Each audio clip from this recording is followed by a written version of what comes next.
Hello friends, आज हम लोग कुछ रूब्रिक्स के बारे में देखेंगे। दोस्तों, आज हमने पहले रूब्रिक लिया है एब्रप्ट, रफ। एब्रप्ट का मतलब होता है अचानक, आकस्मिक, बिना पूर्व सूचना के, असभ्य या कठोर या रूखा।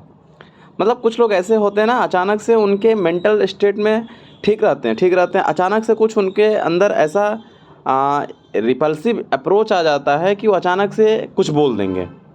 ब्रोकन ऑफ, सडनली टर्मिनेटिंग हो जाएगा, अनएक्सपेक्टेड। अभी तक ठीक थे लेकिन जाओ, हमने तुमसे बात नहीं करनी है। अरे क्या हो गया, अभी तो तुम ठीक थे। ठीक है, विदाउट एनी प्री वार्निंग। पता चले कि कुछ भी ऐसी एक्टिविटी कर देते हैं जिसको आपको लगेगा कि नहीं, ये क्यों कर रहा है। ठीक है, on lacking in continuity, having sudden transition form of one subject to another. ठीक है, अभी बिल्कुल सही थे लेकिन अचानक से बिना किसी वार्निंग से, प्री वार्निंग को, ये विदाउट एनी प्री वार्निंग, वो क्या हुए, बिल्कुल से एब्रप्ट हो गए, यानी कि कठोर हो गए। अभी ठीक से बात कर रहे थे, मूड सही था, अगले ही पल उनका मूड बिल्कुल बदल गया। पल्सडीला लेडीज ऐसे ही होती है। ठीक, अभी अगले ही पल सही थी, अचानक से कुछ ऐसा हुआ कि जाओ, हम तुमसे बात नहीं करेंगे, तुम बहुत हो, ऐसे हो, उल्टा पुल्टा बोल देगी, फिर आप बुरा मान जाओगे। तो जब आप केस टेकिंग करते हो, जब आप मेंटल जर्नल्स पे आते हो, तो ऐसे अटेंडेंट बताते हैं, या फिर आपके पास पेशेंट रहे, आप पूछोगे अच्छा ये बताओ खाने में क्या पसंद है, मीठा पसंद है या नमकीन, तो कुछ नहीं बोलेगा पेशेंट। फिर पूछोगे क्या पसंद है बताइए, अच्छा, कुछ नहीं बोलेगा। आपने 2-3 बार पूछा, नहीं बोला, अचानक से अरे क्या, हमें मीठा तो पसंद है, क्या बताएं हम। तो कहने का मतलब है कि अभी बिल्कुल चुप थी, लेकिन अचानक ही बिल्कुल हर्ष कंडीशन में, रफ कंडीशन में बोले अरे मीठा तो पसंद है, हम क्या बताएं आपको। तो ऐसे लोगों के लिए आप एब्रप्ट रूब्रिक उठाओगे। ठीक है, कि अभी बिल्कुल ठीक थी, 2-4 बार हमने पूछा, 2 बार पूछा, नहीं बताई, या फिर केस टेकिंग के दौरान ही सब कुछ ठीक चल रहा था, सब कुछ सही बताया, कुछ ऐसी बात पूछा आपने, बिल्कुल ही एब्रप्ट लैंग्वेज में बता दिया, कह रहे आप ये सब क्यों पूछ रहे हैं, हमको इन सब चीज़ों से कोई मतलब नहीं है। ठीक है, तो आपको लगेगा अरे यार डॉक्टर से ऐसे क्यों बातें कर रही है, फिर अगले ही पल वो ठीक हो जाएगी, अरे डॉक्टर साहब अच्छा ठीक है, पूछिए क्या पूछ रहे हैं। तो ऐसे लोग जो कंटिन्यूटी को लैक कर देते हैं, सडन ट्रांजिशन कर देते हैं वन सब्जेक्ट टू अनदर। ठीक है, कि बिल्कुल सही जा रहे थे और अगले ही पल क्या हुआ, बिल्कुल चेंज हो गए। तो ये रूब्रिक बहुत ज़्यादा यूज होती है। ऐसे अटेंडेंट से भी पूछ लेना है आप कि अच्छा बताइए घर में भी ऐसे ही रहते हैं। हाँ डॉक्टर साहब बताइए, ये हमारा बच्चा है, सब कुछ ठीक रहता है लेकिन अचानक से कुछ होता है, पापा को भी बोल देता है कुछ, मम्मी को भी डांट देता है, फिर अगले ही पल ठीक हो जाता है। तो ऐसे लोगों के लिए अगर अटेंडेंट में या फिर आपके ऑब्जर्वेशन से ये सारी चीज़ें दिख रही हैं आपके लिए, देखिए ऑब्जर्वेशन बिल्कुल, जब आप केस टेकिंग कर रहे हो तो आपके पूरी की पूरी ध्यान ऑब्जर्वेशन पे होना चाहिए। पेशेंट के हर एक लैंग्वेज पे ध्यान देना चाहिए कि वो क्या कह रहा है। ठीक है, आपको लगेगा हाँ ठीक है, उसने 2 बार पूछा और तीसरी बार में बोल दिया हाँ मीठा पसंद है, तो आप general food and drink sweet desire ले लिए। ठीक है, नो डाउट आप ले लो, लेकिन उसके साथ साथ आपका ऑब्जर्वेशन होना चाहिए। पेशेंट ये नहीं बताएगा डॉक्टर साहब हम एब्रप्ट हैं, वो अपनी चीफ कंप्लेन लेके आएगा। तो आपको वहाँ पे वो रूब्रिक को उठाना है कि एब्रप्ट भी उठाओ, मीठा डिजायर है ठीक है उसको भी उठाओ, जो बताया उसको भी उठाओ, लेकिन साथ ही साथ जो ये एक्टिविटी कर रहा है उस पर भी आपको ध्यान देना है।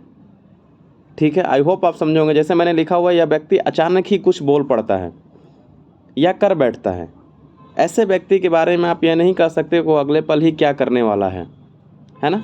इसमें से सबसे टॉप मेडिसिन है जो मैंने बोल्ड लेटर में लिखा है, पल्सडीला। पल्सडीला लेडीज़ को आप लोग देखे होंगे वीपिंग टेंडेंसी है, अभी बिल्कुल ठीक थी, कुछ दिमाग में बात आया और वो रोने लगी, या फिर अभी बिल्कुल ठीक थी, अगले ही पल वो क्या बोल देगी कोई ठिकाना नहीं है। टेरेंटुला का बच्चा है, और भी तमाम दवाइयाँ हैं। मतलब मैंने रेमडीज़ को यहाँ बहुत ज़्यादा सेलेक्ट करने की कोशिश नहीं किया, मैंने टॉप मेडिसिन को रखा है। आप रूब्रिक्स में जाएंगे, आप एब्रप्ट रूब्रिक उठाइएगा, फिर उसमें देखिएगा कि कौन कौन सी मेडिसिन आ रही हैं, फिर उस मेडिसिन को आप मेड्रिया मेडिका से कोरिलेट करके पढ़ने की कोशिश करिएगा कि पल्सडीला किस बात को लेके होती है, टेरेंटुला किस बात को लेके होता है ना। तो वैसे आपकी मेड्रिया मेडिका पढ़ने का तरीका चेंज होगा। अब चूंकि यहाँ रूब्रिक्स की क्लासेस, मान लो अगर हम वीडियोस डाल रहे हैं तो हम मेडिसिन पे ज़्यादा फोकस नहीं करेंगे कि पल्सडीला किस बात को लेके होता है, टेरेंटुला क्यों होता है। ठीक है, तो बेसिकली मतलब इसका यही हुआ कि अचानक ही व्यक्ति बोल पड़ता है। तो आपको ये केस टेकिंग के दौरान ही पता चल जाएगा कि बंदा एब्रप्ट है या फिर नॉर्मल तरीके से बातें कर रहा है। तो हमेशा ऑब्जर्वेशन पे आप ध्यान दीजिए कि क्या चीज़ें वो कह रहा है। ठीक है, बहुत से ऐसी चीज़ें होती है जो हम लोग नेगलेक्ट कर देते हैं। कुछ लोग आके नॉलेज करते हैं कि सर केस टेकिंग के दौरान मुझे मेंटल नहीं मिलता है, मेंटल को कैसे पूछा जाए, मेंटल कैसे कंफर्म किया जाए। भाई वो जो बोल रहा है वो मेंटल ही है, बस आपको उसको रूब्रिक फॉर्म में कन्वर्ट करने आना चाहिए। ठीक है। अगली रूब्रिक है इम्पल्सिव। एब्रप्ट से थोड़ी सी हटकी मतलब थोड़ी सी चेंज है। इम्पल्सिव, बिना सोचे समझे कुछ करने की प्रेरित होना। उसमें क्या था कि वो अलग चीज़ थी, बिल्कुल अचानक से कुछ हो रहा था। इसमें भी उसी से रिलेटेड है, लेकिन इसमें क्या होता है कि एन इनर इम्पल्स आता है, force to carry out some action, acting suddenly with no thoughts, यानी कि बिना किसी थॉट्स में। इसमें भी आप देखोगे पल्सिटिला है। जैसे मान लीजिए कि मान लीजिए जैसे मैं एक एग्जांपल दे रहा हूँ, आप गए मॉल में घूमने के लिए, फिर वहाँ पे लिखा है बाई 1 गेट 1 फ्री। फिर आपने ऐसा सामान, तुरंत इम्पल्स है, अरे यार सस्ता है, मिल रहा है, तुरंत खरीद लो। फिर आपके दिमाग में इम्पल्स आया और आपने बिना सोचे समझे उस चीज़ को आप खरीद लिया। घर पे आया देख रहे हो उसकी ज़रूरत ही नहीं है मुझे। तो ऐसे लोगों के लिए इम्पल्सिव, ऐसे लोग को बताते हैं डॉक्टर साहब बताइए, घर में ऐसी ऐसी चीज़ें खरीद के लेके आ जाते हैं जिनकी ज़रूरत भी नहीं है, यानी कहीं ना कहीं इम्पल्सिव हैं, बिना सोचे समझे कुछ भी कर दे रहे हैं। किसी को देना था, आया कोई, डॉक्टर साहब एक बार क्या हुआ कि एक लोग आए, पैसे मांगे 10,000 रुपये, इनको ये जानते भी नहीं थे, पता नहीं इनके मन में क्या आया, ये दे दिए। तो बिना सोचे समझे कोई भी एक्शन ले लेना, कैरी आउट सम एक्शन, क्योंकि उनके माइंड में क्या आ रहा है, इम्पेलिंग फोर्स आ रहा है। ठीक है, बिना सोचे समझे। जैसे पल्सिटिला है, इग्निसिया है, अर्जेंटम नाइट्रिकम, ये 3 मेडिसिन जो रेड जोन में रहती हैं, टॉप ग्रेड की मेडिसिन, मैंने इनको उठाया है। इग्निसिया में भी यही है, इम्पल्स आते रहते हैं। अर्जेंटम नाइट्रिकम में भी इम्पल्सिव है कि कहीं भी चल देता है। एक होता है ना कि आयोडम या फिर ऐसे भी कि दिमाग में कुछ आया कि अरे यार चलो वो काम करते हैं, और चल देते हैं। पता चला कि जाके घर में जो नल लगा टैप को खोल रहे हैं। क्यों खोल रहे भैया, पता नहीं, उसके बारे में जानते ही नहीं है। तो ऐसे बच्चे भी अक्सर बहुत ज़्यादा काम करते हैं कि इनके दिमाग में कुछ आ जाता है और ये कुछ करने चले जाते हैं, तो इम्पल्सिव है। तो ऐसे लोगों के लिए आप रूब्रिक इम्पल्सिव उठाएंगे। हो सकता है कि चीफ कंप्लेंट के दौरान ही आपको ये बात पता चल जाए, अदरवाइज आपको जो है अटेंडेंट बताएगा कि डॉक्टर साहब कभी कभी बैठा बैठा रहता है, मन में कुछ आता है और ये कुछ करने चला जाता है। एब्रप्ट में क्या था कि हार्शली था, मतलब रफ लैंग्वेज यूज करता था। इम्पल्सिव में रफ नहीं होगा, लेकिन हाँ ऐसी एक्टिविटी कर देगा जो कि नहीं करना था, बिना सोचे समझे कोई काम कर देना। बाइक उठाया और निकल लिया, कहाँ जा रहा है कुछ पता नहीं है, फिर वापस से याद आ रहा है हम कहाँ जा रहे हैं, फिर अच्छा वापस आ जाओ। एब्रप्ट में क्या है कि रफली, अरे ठीक है हम बोल तो रहे हैं आपको। तो आप ऐसे थोड़ी सी रूब्रिक्स को, हालांकि ये सब रूब्रिक्स को काफ़ी डिटेल में एक एक रूब्रिक्स को पढ़ा जाता है, लेकिन ठीक है अगर आप इतनी भी बात को समझ रहे हैं तो आप धीरे धीरे चीज़ों को समझते चले जाओगे जब आप क्लिनिकल प्रैक्टिस करोगे। रूब्रिक्स को समझना एक दिन का खेल नहीं है, आपको थोड़ी थोड़ी सी रूब्रिक्स को समझना होगा। मैं नियर अबाउट रूब्रिक्स उठाऊंगा, ठीक है। डेली 5 रूब्रिक्स की मैं मीनिंग बताऊंगा, कब उसको यूज करना है। तो आप अगर उसको नोट डाउन करेंगे, आपके पास रडार होगा या मोबाइल में सिंथेसिस होगा, तो आप उसको जो है समझिए और देखने की कोशिश करिए कि उसमें कौन कौन सी मेडिसिन है। उसके बेसिस पे आप मेडिसिन को समझने की कोशिश करिए कि क्यों इसको इम्पल्स आता है, क्यों इग्निसिया को इम्पल्स आता है, क्यों पल्सिटिला को इम्पल्स आता है। तो इसके बेसिस पे आप समझने की कोशिश करिए तो समझ में आएगा। ठीक है, अगली रूब्रिक है एडमोनेशन एग्रीवेशन। दोस्तों ये बहुत ही ज़्यादा यूज होने वाली रूब्रिक्स है। समझाने से और उल्टा प्रभाव होना, इसका मतलब हुआ, मतलब aggravation from gentle advice, a firm warning, console या वार्निंग अगेंस्ट फॉल्ट या फिर ओवरसाइट। जैसे कि हमने ये बताने की कोशिश कर रहा हूँ कि जैसे कि कुछ बच्चे होते हैं ना, गलती कर देते हैं, दोस्तों में मान लो कि गलती कर दे, अरे तुम्हें ऐसा नहीं, तो बच्चा क्या बोलेगा, हाँ चलो अपने बाप को मत सिखाओ। ठीक है, तो अपने बाप को मत सिखाओ मतलब तुम उससे ज़्यादा जानते हो, यानी एडमोनेशन एग्रीवेशन, गुस्सा आ जाता है, अरे चलो हमको मत सिखाओ, तुम ठीक अपना काम करो। तो कुछ भी अगर उनको सलाह दो, जेंटल एडवाइस भी दो, अगर एडमोनेशन मतलब होता है एडवाइस देना, और एडवाइस देने से अगर उनको दिक्कतें हो रही हैं, अरे तुम हमें मत सिखाओ, ठीक है जाओ, तो ऐसे लोगों के लिए रूब्रिक पड़ती है एडमोनेशन एग्रीवेशन, बहुत ज़्यादा यूज होती है। एक अभी हम आगे बात करेंगे कंसोलेशन एग्रीवेशन, वो इमोशंस को लेके होता है, उनको बात करने से, बात करना, कंसोलेशन मतलब बात करना, लेकिन यहाँ पे क्या है, सलाह देना। तो अगर किसी को आप जेंटल एडवाइस भी दे रहे हो कि आप ऐसे नहीं करना, ऐसे करना, ठीक है, यहाँ जा रहे हो लेकिन यहाँ जाने से पहले यहाँ चले जाना, अरे नहीं, हमें पता है कि हम जैसे जहाँ जाना होगा हम चले जाएंगे। डायबिटीज़ के पेशेंट को कह रहे हो नहीं तुम चीनी मत खाना, अरे डॉक्टर साहब ऐसा थोड़ी ना होता है, हम क्यों नहीं खाएंगे चीनी। तो ऐसे कहने का मतलब है कि उनको स्लाइट एडवाइस भी दे रहे हो तब भी उनको दिक्कतें हो रही हैं। ये बहुत ही ज़्यादा यूजफुल रूब्रिक है। ये जितनी भी रूब्रिक्स आज हमने उठाया है, हो सकता है ये अटेंडेंट बताएं कि डॉक्टर साहब इनको समझाने से क्या होता है, इनका उल्टा प्रभाव पड़ता है। समझाओ अच्छे के लिए कि क्यों लेके आ गए ये सामान इम्पल्स में आके, क्या ज़रूरत थी इसकी, ऐसे नहीं करना चाहिए था ना आपको। तो ये गुस्सा आ जाते हैं, भला बुरा बोल देते हैं, तो उसकी अलग रूब्रिक बनेगी। लेकिन फिलहाल ये गुस्सा आ जाते हैं, मतलब एडमोनेशन एग्रीवेशन। इनको कोई चीज़ के लिए और सलाह दो कि नहीं ऐसे नहीं करो, ठीक है, वार्निंग दो इनको, तो उस चीज़ से जो है प्रभावित होते हैं, नहीं हमें मत सिखाओ। इसमें रेमेडीज है, बेलाडोना है, इग्निसिया है, नक्स मोमिका है, प्लेटिना है। आपको पता है ना कि प्लेटिना मेडिसिन को कुछ भी समझाने के लिए बोल दो, अरे ठीक है, हॉटी है ना वो, नहीं हमें मत समझाओ, हम सबसे सुंदर लड़की हैं, हमसे सुंदर कोई है ही नहीं, हमसे बेहतर कोई है ही नहीं, हमें मत सिखाओ तुम, ठीक है। बेलाडोना में भी यही हाल होता है। अगर बेलाडोना का आप मेंटल पढ़ोगे तो उसको भी एडमोनेशन एग्रीवेशन है, वो भी बोलता है कि नहीं हमें मत समझाइए।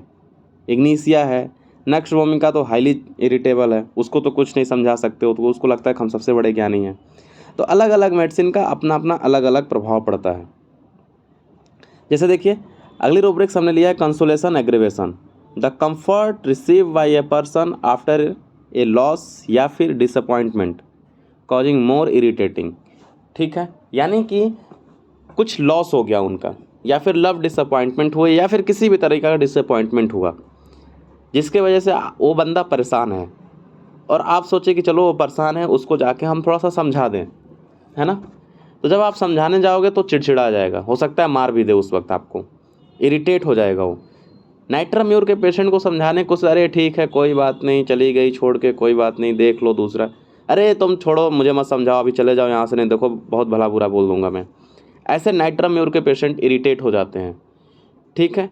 शीपिया है, उनको समझाओगे अच्छा कोई बात नहीं, नहीं तुम्हें मतलब उल्टे में प्यार मिल रहा है, इनडिफरेंस क्यों हो रही हो, तो वो और इरिटेट हो जाती है। तो कहने का मतलब है कि इनको जाओ कि हाँ ठीक है, मैग्नेटाइज करने के लिए जाओ कि हाँ भाई हम तुम्हें समझाने आए हैं, थोड़ा सा समझ जाओ, कोई बात नहीं, उसी वही ज़िंदगी नहीं थी, ये वो दुनिया भर का समझाया आपने, लेकिन वो समझने के लिए तैयार नहीं है, वो और इरिटेट होते हैं, उनको क्या चाहिए, अकेला छोड़ दो। तो ऐसे लोगों को कंसोलेशन एग्रीवेशन है। आप ऐसे डायरेक्टली भी पूछ सकते हो, नाइट्राम्यूर पेशेंट जा रहा है, आप पूछ लिया, अच्छा जब आपका मूड ख़राब होता है, जब आप किसी चीज़ को लेकर गुस्सा होते हैं, तो जब कोई समझाता है तो आप मान जाते हैं। तो अक्सर पेशेंट यही बोल देते हैं, अगर नाइट्राम्यूर, इग्निसिया, सीपिया, सिलिसिया टाइप के पेशेंट होते हैं तो बोल देते हैं कि नहीं डॉक्टर साहब उस वक्त हम बिल्कुल अकेला चाहते हैं, अगर कोई हमें समझाने आता है तो हम और इरिटेट हो जाते हैं। तो सही बात है दोस्तों, ऐसे लोगों को आप छोड़ दिया करिए, बहुत समझाने की कोशिश करेंगे तो कुछ उठा के आपको मार देंगे। तो कंफर्ट जो इनको रिसीव मिल रहा है किसी एक पर्सन को बाय लूजिंग या डिसअपॉइंटमेंट से, ऐसे लोगों को आप समझाने की कोशिश करोगे तो और ज़्यादा इरिटेट हो जाएंगे। तो इसमें जो मैंने रेमेडीज़ लिखा है ये टॉप ग्रेड की मेडिसिन है, जिसमें इग्निसिया है, इग्निसिया को भी कंसोलेशन एग्रीवेशन है, नाइट्राम्यूर है, नाइट्राम्यूर, शीपिया, सिलिशिया और इस सिफलिनम। सिफलिनम में आपको थोड़ा सा अजीब लग रहा होगा क्यों है, लेकिन सिफलिनम में भी कंसोलेशन, क्योंकि ओसीडी का थोड़ा सा ये टॉप मेडिसिन में से आती है, तो सिफलिनम के पेशेंट को भी समझाओ तो ये जो है गुस्सा खा जाते हैं। तो इन मेडिसिनों को आपको अगर रूल आउट करना है, आपके रिपर्टरी में निकल के आई है, तो आप ये पॉइंट पूछ सकते हो, क्योंकि ये बहुत बड़ा पॉइंट है। अक्सर लोगों को जब समझाया जाता है तो मान जाते हैं, लेकिन हो सकता है कि ऐसे पेशेंटों को जब समझाने पे ना माने तो कंसोलेशन एग्रीवेशन रूब्रिक्स आप उठाओगे। अगली रूब्रिक्स है जो है आपकी ब्रूटलिटी। ब्रूटलिटी का मतलब होता है क्रूएलिटी, ठीक है, सेवेज, फिजिकल वायलेंस, ग्रेट क्रूटलिटी। इसे एनाकार्डियम है, जैसे होते हैं ना कि हाँ किसी को भी मार देना, किसी को हार्म कर देना बिना किसी मतलब के भी, तो ऐसे लोग ब्रूटलिटी होते हैं। एक होता है ना कि जा रहा है एक छोटा सा इंसेक्ट, तो आप उसको क्या किए, मसल दिए, आप किसी को काट दिए, मार दिए किसी इंसेक्ट पे। क्रूएलिटी मतलब निर्दयी जिसको बोला जाता है, कि तुम्हारे अंदर तो लग रहा है जैसे कि जान ही नहीं है, तुम कितने निर्दयी हो। तो ब्रूटलिटी उनके लिए होता है, ठीक है। तो ये थोड़ा सा फाइंड आउट करना कठिन होता है, जैसे एनाकार्डियम का पेशेंट मेट्रियामेटिका में सबसे ज़्यादा क्रूएल होता है, अब मैं कुछ बता नहीं सकता, जब आप पढ़िएगा उसको देखिएगा कि क्यों होता है, किस किस मैनर में एनाकार्डियम होता है। ऑरम मेट भी है, नाइट्रिक एसिड भी है। इनको इमोशनल, नाइट्रिक एसिड को इमोशनल कॉन्टेक्ट से कोई मतलब ही नहीं है। इनको इमोशनल होना मतलब इनके बस की है ही नहीं, ये क्रूअल नेचर के होते हैं, मार देंगे आपको, तड़ाक दे। देखिए यहाँ मैंने एक इमोजी, तो कहने का मतलब है ब्रूटलिटी का यूज आप क्रूएलिटी में यूज करोगे, निर्दयता में यूज करोगे। ठीक है, तो दोस्तों हम कोशिश कर रहे हैं कि डेली जो है 5-5 रूब्रिक्स अपलोड करेंगे। तो अगर आप चैनल पर नए हैं तो सब्सक्राइब कर दीजिएगा और शेयर करिए। देखिए अगर आप डेली 5 रूब्रिक्स सीख रहे हैं तो आपके लिए धीरे धीरे काफ़ी हो जाएगा। 500-600 रूब्रिक्स आप सीख जाएंगे, वही रूब्रिक्स घुमा फिरा के यूज होती है। बाकी मैं मेडिसिन का अपलोड कर ही रहा हूँ, मटेरिया मेडिका को क्लिनिकल पॉइंट ऑफ व्यू से, उसमें मेंटल भी दे रहा हूँ। तो उस मेंटल्स को आप रूब्रिक्स में कन्वर्ट करिए और देखिए कि वो मैच हो रहा है कि नहीं, जो मैं बता रहा हूँ। नाइट्राम्यूर की वीडियोज़ अपलोड है, वहाँ देखिए, मैं ज़रूर बताया होगा कंसोलेशन एग्रोवेशन। तो उन सब चीज़ों को आप समझने की कोशिश करिए। ठीक है दोस्तों, वीडियोज़ को लाइक करिए, सब्सक्राइब करिए और शेयर करिए। Thank you guys.